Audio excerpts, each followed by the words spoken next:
सभी को जय श्री कृष्ण, राधे राधे। तो आज फिर सुनाते हैं लड्डू गोपाल की एक ऐसी लीला कथा जिससे आपको सीख मिलेगी। तो ये जो सत्य लीला कथा है ये रचना जी ने शेयर की है। रचना जी के साथ लड्डू गोपाल को लेके कुछ ऐसी चूक हो गई, ऐसी भूल हो गई जो कि अधिकांश लोग कर जाते हैं अनजानवश। क्योंकि हम लड्डू गोपाल की सेवा तो करते हैं लेकिन कुछ छोटी छोटी सी ऐसी गलतियां होती हैं जो अनजाने में हमसे हो जाती हैं, जिसको कि नहीं करना चाहिए। तो ये मेरे वीडियो बनाने का उद्देश्य यही है कि आपसे कभी भी लड्डू गोपाल की सेवा में कोई गलती ना हो, जिससे कि आपके लड्डू गोपाल कभी भी रुष्ट ना हो। तो ये जो रचना जी हैं ये लड्डू गोपाल की सेवा कर रही हैं। 6 साल हो गए इनको लड्डू गोपाल की सेवा करते हुए। बहुत अच्छे से सेवा करती हैं, सब कुछ अच्छा है, मानती हैं उनको और लड्डू गोपाल को अपने बेटे के जैसे मानती हैं। मतलब बेटे के भाव में, पुत्र के भाव से उनकी सेवा करती हैं। उनका एक बेटा भी है और है तो बहुत अच्छे से उनका जीवन चल रहा है, सब कुछ बहुत अच्छे से भगवान की कृपा से और बहुत ही भाव के साथ वो पूजा करती हैं। ऐसा नहीं है कि सिर्फ भगवान है तो सिर्फ उनको नहला देना धुला देना बस हो गया पूजा, ऐसे नहीं।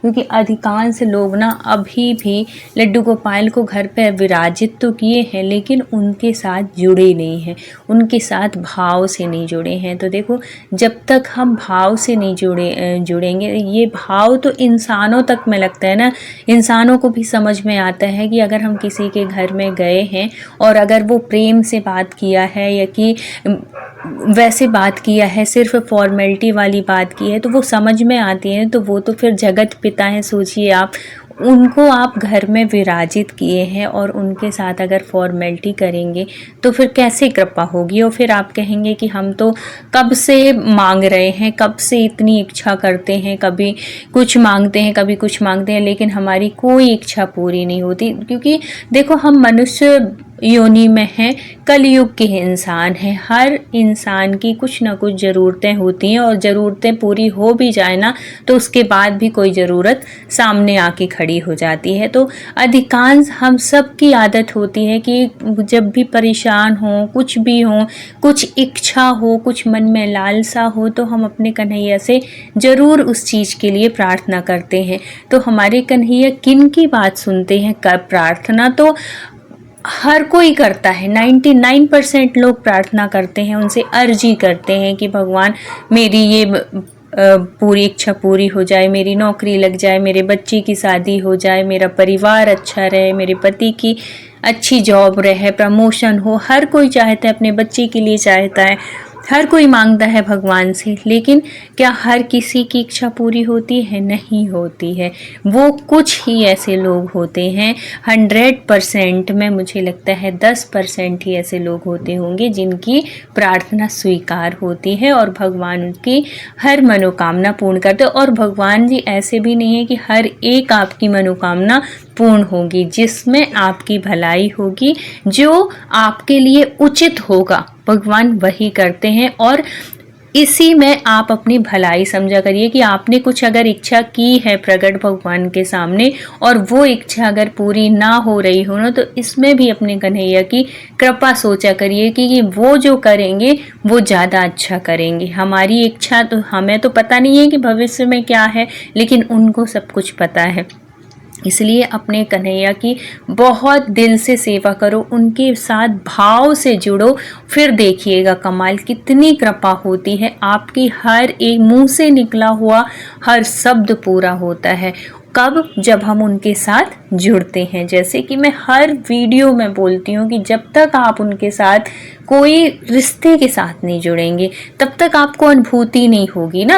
अगर आप बेटा माने हैं, जैसे आपका बेटा है, तो आप उससे कितना लाड़ लड़ाते हैं, ध्यान रखते हैं, उसकी हर एक चीज़ का ध्यान रखते हैं। इसको क्या पसंद है तो मैं इसके लिए बना दूँ, ये मतलब कपड़ों से लेके, खाने से लेके, घूमने फिरने, हर एक चीज़ का हम ध्यान रखते हैं। अगर ऐसे ही प्रेम आपका अपने कन्हैया के प्रति है तो समझो कि आपकी हर इच्छा, हर मनोकामना आपकी पूर्ण होगी और कन्हैया की कृपा बरसेगी। देखो, भगवान की ये नहीं है कि हमने कुछ मांगा और भगवान अगर पूरी कर दे मतलब कृपा है। ऐसा भाव रखना भी नहीं चाहिए कि हम हमेशा कुछ मांगते रहें उनके साथ। कभी निस्वार्थ भाव से उनकी सेवा करिए ना, बिना मांगे कि कन्हैया जो तुम्हारी इच्छा हो उसी में हमारी भलाई है, वही है। कुछ मत मांगिए उनसे, क्योंकि उनको सब पता है कि आपकी कब कैसी ज़रूरत है और वो कैसे करके कैसे पूरी करते हैं, ये उनकी जिम्मेदारी है। उनको आप अपने घर का मुखिया ज़रूर बनाइए, फिर देखिए आपके घर में कितनी कृपा बरसती है। तो ये जो रचना जी हैं वो कर तो रही थी, वैसे 6 साल हो गए उनको सेवा करते हुए, लेकिन अभी भी उनका वो कहती थी कि मैं उनको बेटा मानती थी। वो कह देने से बस कुछ नहीं होता, आपको उसी तरीके से अंदर से वो प्रेम उमड़ना चाहिए कि हाँ हाँ ये ही मेरे प्रभु हैं और यही मेरे बच्चे। जैसे हम अपने बेटे से प्रेम करते हैं वैसे प्रेम अगर हमारे कन्हैया के साथ आ जाए ना, उनकी छवि देख के ऐसा लगे कि वो हमें देख के मुस्कुरा रहे हैं। कभी कभी लगे कि अरे वो रुष्ट से बैठे हुए हैं, आप उनके पास जाओ, उनसे लाड़ लड़ाओ, लाला क्या हुआ, आज क्यों नाराज लग रहे हो, क्या है, कुछ खाना है, कुछ मेरे से गलती तो नहीं हो। मतलब हर ऐसे जैसे हम अपने बच्चे से वो करते हैं ना, बच्चा कभी गुस्सा हो जाए या कि कुछ ऐसा वो हो जाए तो हम उससे पूछते हैं ना क्या हुआ, क्या क्यों गुस्सा हो, कुछ हो गया है, कुछ चाहिए है, ऐसे वो करके बात करते हैं ना अपने बच्चे से। उसी तरीके से हम अपने कन्हैया से जब करेंगे तो वो जरूर आपको अनुभूति कराएंगे और आपको उनके होने का एहसास होगा। वो कब होगा, जैसे कि मैं हर बार बोलती हूँ कि जब तक आप उनके साथ जुड़ेंगे नहीं।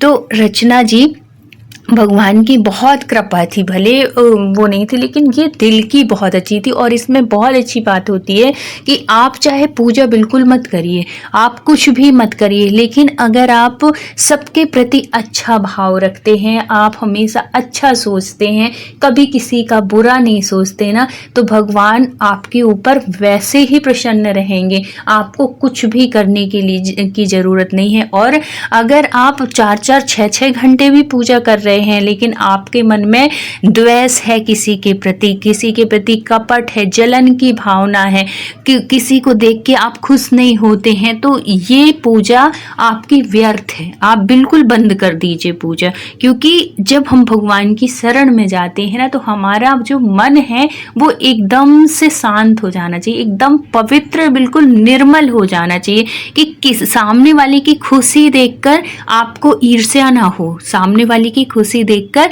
आपको और ज़्यादा खुशी हो कि बहुत। और उस टाइम आप तुरंत भगवान को धन्यवाद दीजिए कि भगवान इसकी ये खुशी हमेशा बनी रहे। ये नहीं कि वो खुश है, उसके घर गाड़ी आ गई या उसके घर बंगला बन गया या उसके घर कुछ भी ऐसा हुआ, वो बहुत खुश है और हमारे अंदर वैसी भावना आ गई, द्वेष वाली भावना, जलन वाली भावना कि ये तो कितनी उन्नति कर रहा है, कितनी तरक्की कर रहा है, हमारा तो ऐसा कुछ भी नहीं हो रहा। ये अगर भाव है ना, तो इस भाव को निकाल दीजिए। बहुत गलत आदत होती है, क्योंकि पूजा पाठ बस करने, भगवान हमेशा उन्हीं से प्रसन्न होते हैं जिनका मन एकदम निर्मल होता है, जिनका मन एकदम पवित्र होता है, निश्चल, बिल्कुल जैसे बच्चे का मन होता है ना, कपट रहित। वैसे ही अगर भाव से हम सेवा करते हैं और वैसे ही भाव से अगर हम रहते हैं तो भगवान आपकी प्रार्थना बहुत जल्दी सुनते हैं और बिना पूजा पाठ के भी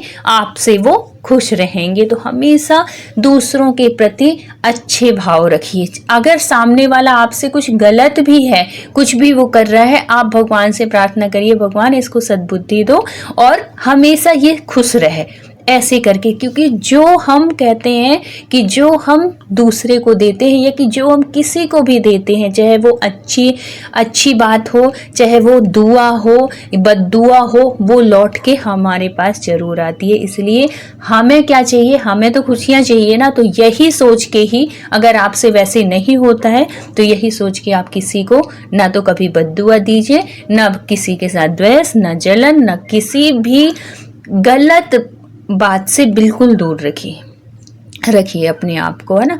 तो भगवान की जो शरण में होते हैं वो तो वैसे भी निर्मल हो जाते हैं, एकदम बिल्कुल निश्चय, उनके पास फिर कोई किसी तरीके का कपट नहीं रहता। ये भगवान की शरण में आने का एक बहुत ही अच्छा प्रभाव होता है कि अगर इससे आप ये भी पहचान सकते हैं कि भगवान आपकी सेवा स्वीकार कर रहे हैं। जितने आप निश्चल होते जाएंगे, जितने आप निर्मल होते जाएंगे और जितना आप बड़े होंगे और जितना सरल होंगे, ये समझो कि भगवान की आपके ऊपर कृपा है। सिर्फ पैसे बस बरसाने से कुछ नहीं होता कि भगवान अगर बहुत पैसा दे रहे हैं तभी भगवान की कृपा है, बिल्कुल नहीं। अगर आप स्वस्थ हैं, आप दिल के बहुत अच्छे हैं, आप कभी किसी का बुरा नहीं चाहते, तो इसमें भी भगवान की बहुत बड़ी कृपा समझिए।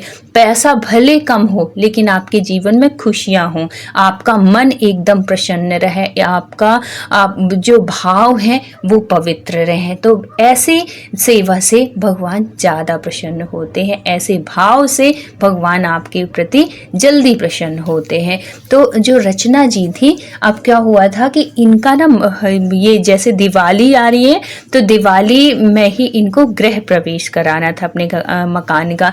अभी इनके पास मकान नहीं था, इस साल इन्होंने मकान लिया था लड्डू गोपाल की कृपा से, कन्हैया की कृपा से। बहुत अच्छा, जैसे इन्होंने सोचा था, अपने मन में कन्हैया से प्रार्थना की थी भगवान की कृपा से, वैसे ही इनको मकान इन्होंने लिया। अब क्या होता है, मकान की तैयारी में ये लग जाती हैं, क्योंकि नया मकान है तो हर एक चीज़ का अब ध्यान रखना पड़ता है ना, कहाँ कैसे पर्दा रहेंगे, कैसे सोफे रहेंगे, डेकोरेशन से लेके हर एक चीज़ का हम ध्यान रखते हैं। बहुत बिजी हो गई थी और दिवाली का तो टाइम ही था, बहुत खरीदारी चल रही थी, ये चल रहा था, वो चल, सब कुछ बहुत अच्छे से वो करती थी, पूजा पाठ सब कुछ करती थी। लेकिन देखो कन्हैया ना, कभी कभी हम भक्तों से परीक्षा भी लेते हैं। अब दिवाली थी, घर का उद्घाटन था, मकान का गृह प्रवेश था, तो सबके लिए जैसे कि कोई आएगा तो उनको कुछ गिफ्ट देने के लिए वो सब कुछ भी उन्होंने, वो और उनके हस्बैंड जाके सब कुछ ले आए। सबके मतलब अपने बच्चे के कपड़े, दिवाली है, दिवाली में तो न्यू कपड़े तो सभी पहनते हैं, अपने लिए, अपने हस्बैंड के लिए, बच्चे के लिए, सबके लिए नए नए कपड़े आए, सब कुछ हुआ। और दिवाली का जब दिन आया, गृह प्रवेश हुआ, बहुत अच्छे से सब आए, सब कुछ वो हुआ। लेकिन इनसे एक गलती हो गई, जो कि अधिकांश लोग ये गलती कर बैठते हैं कि हम घर में रहते हैं तो हम हर एक सदस्य का हम ध्यान रखते हैं कि उनके लिए ये ले लें, उनके लिए ये ले लें, अपने लिए ये ले लें। लेकिन हमारे घर में जो हमारे सबसे खास होना चाहिए, जो हमारे घर के मुखिया होना चाहिए, जैसे घर के जो बड़े होते हैं या कि घर का जो सबसे वैसा मेंबर होता है, सबसे मतलब बड़ा होता है, तो उसका हम ज़्यादा ध्यान रखते हैं ना, वैसे ही हमें अपने कन्हैया को भी अपने घर का सबसे बड़ा, सब कुछ उन्हीं का सौंप के ही काम करना चाहिए। तो इनसे क्या गलती हो गई कि इन्होंने सबके लिए सब कुछ लिया लेकिन अपने कन्हैया के लिए भूल गई। इन्होंने कुछ भी नहीं लिया, ध्यान भी नहीं था इनको कि कन्हैया के लिए न्यू वस्त्र लेना है। अब उस दिन क्योंकि इतना हौच पौच हो गया था, इतना भागम भाग की का ध्यान भी नहीं गया। और हम सबसे ये गलतियां होती, अधिकांश ऐसे हो जाती हैं। लेकिन हमारे जो कन्हैया है ना, वो बहुत कृपालु हैं। अगर अनजानवश अगर कोई गलती होती है, कोई त्रुटि होती है, तो वो भगवान उस गलती को जरूर माफ करते हैं। जानबूझ के नहीं होना चाहिए। लेकिन रचना जी क्या थी कि ये लड्डू गोपाल के लिए हर साल लेती थी, लेकिन इस साल वो भूल गई। तो क्या होता है कि जब हम भूल जाते हैं, कुछ हमसे गलती होती है, तो वो हमें अनुभूति जरूर कराते हैं। उसी रात उनको स्वप्न में लड्डू वृंदावन की वो कुंज गलियां दिखी जहां पे इससे कुछ साल पहले ये वृंदावन गई हुई थी और वहाँ से कन्हैया के लिए, अपने कन्हैया के लिए बहुत सुंदर सुंदर ड्रेस लेके आई थी। तो वही उनको स्वप्न में वही गलियाँ दिखती हैं और वही मार्केट में वो खूब सुंदर सुंदर पोशाक लेते हुए स्वप्न उनको दिखता है। जब ये स्वप्न देखती हैं, एकदम से उनको बिल्कुल रात में उठ के बैठ जाती हैं और ध्यान आता है कि आहा, सब कुछ हो गया, सबने इतना अच्छा सब कुछ किया, सब कुछ वो की, लेकिन मैं अपने कन्हैया के लिए पोशाक नहीं ले पाई, अपनी कन्हैया के लिए कपड़े नहीं लाई, तो ये उन्होंने मुझे अनुभूति करा दी। तो दूसरे दिन ही जाती हैं और कन्हैया के लिए ढेर सारी पोशाक लेके आती हैं, अपने कन्हैया से माफ़ी मांगती हैं कि हे कन्हैया मुझे माफ़ कर दो लाला, मेरे से अनजान बस हो गई है। और ये सच में ये अनजान बसी हुई थी, कोई जानबूझ के नहीं, क्योंकि जो रचना जी थी वो हर साल उनके लिए ड्रेस लेके आती थी, उनके लिए पोशाक लेके आती थी। तो इस साल अगर गलती हो जाती है ना, तो हमारे कन्हैया इसी तरीके से, चाहे वो स्वप्न के माध्यम से हो, चाहे वो किसी और के माध्यम से, अगर ये वीडियो भी आपके पास पहुंच रहा है और आपसे ये त्रुटि हो रही है कि आप घर के हर सदस्य के लिए आपके घर में कपड़े आ रहे हैं